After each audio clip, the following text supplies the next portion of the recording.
Guys, today we'll talk about how to fix or how to solve freezing on WhatsApp. To know how to fix or how to solve freezing on WhatsApp, you should just go to settings. Here we click apps, default apps, app settings.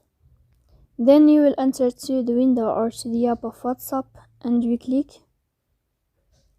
Here in this page of app info, we click on first stop and we click OK. Then you will enter to the window of storage. Here we click clear cache. Don't click clear data because that can cause you errors in your app.